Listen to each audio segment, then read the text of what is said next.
ID hack সংক্রান্তে দলটির পক্ষ থেকে রাজধানী হাতিঝিল থানায় একটি সাধারণ ডায়েরি করে। ডায়েরিটা সাইবার সংক্রান্ত হয়, এটি ডিবির ওপর তদন্তের জন্য ন্যস্ত করা হয়। এই পরিপ্রেক্ষিতে রাজধানীর মতিঝিল এলাকা থেকে মোহাম্মদ সারোয়ার আলম নামে এক ব্যক্তিকে জিজ্ঞাসাবাদের জন্য ডিবি কার্যালয়ে আনা হয়। এই ঘটনায় ইতিমধ্যে হাতিঝিল থানায় একটি নিয়মিত মামলা রুজু করা হয়েছে।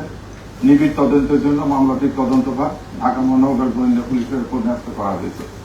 জিজ্ঞাসাবাদের জন্য আনিত ব্যক্তির কর্মস্থল হতে তার ব্যবহৃত মোবাইল ফোন, কম্পিউটারের হার্ড ডিস্ক এবং অন্যান্য ইলেকট্রনিক সামগ্রী জব্দ করা হয়েছে।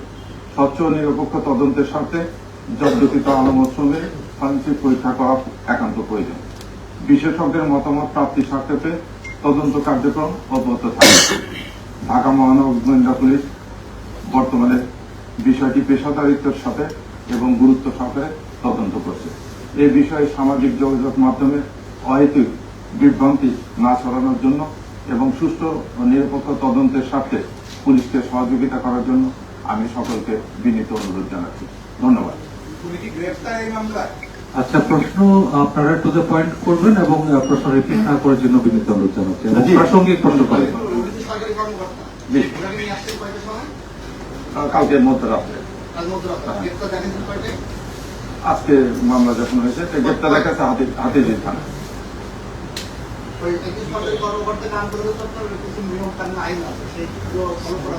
জি, তার কর্তৃপক্ষ থেকে, রাষ্ট্রপতি এরিয়া থেকে, সচিবালয় থেকে তার হাতিঝিল থানা একটা পারমিশন নিয়ে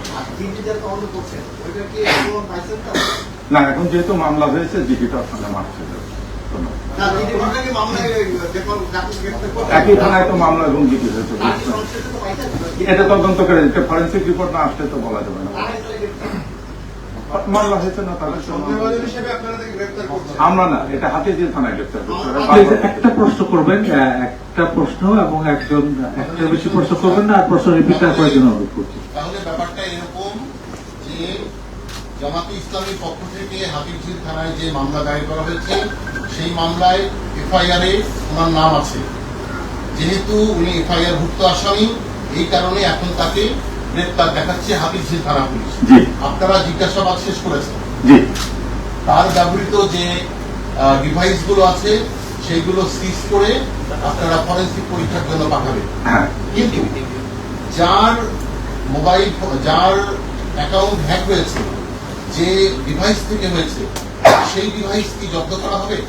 তদন্তের সাথে যা যা করা দরকার সবই করা হবে। মামলাটা কেবল আজকে তাই।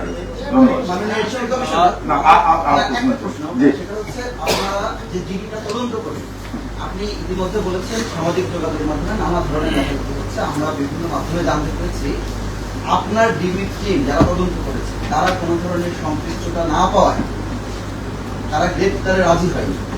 আপনি তাদেরকে প্রেশার ক্রিয়েট করেছেন এবং আজকে তারা এই সংবাদ সম্মেলন বর্জন করেছে। না, মামলা হয়েছে, মামলায় তদন্ত, মামলা হয়েছে, মামলায় গ্রেপ্তার হয়েছে, মামলা হয়েছে। এটা তো আর জিডি তদন্ত বিষয় না, এটা তো হাতিঝিল থানায় মামলা হয়েছে।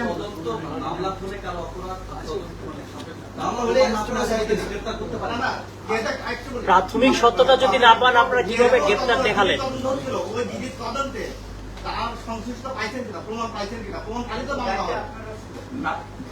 তারপরে যেহেতু মামলা হয়েছে, এখন তো এটা সব একসঙ্গে মার্চ হবে না। যথেষ্ট প্রমাণ আছে, ঠিক আছে। ধন্যবাদ। ধন্যবাদ।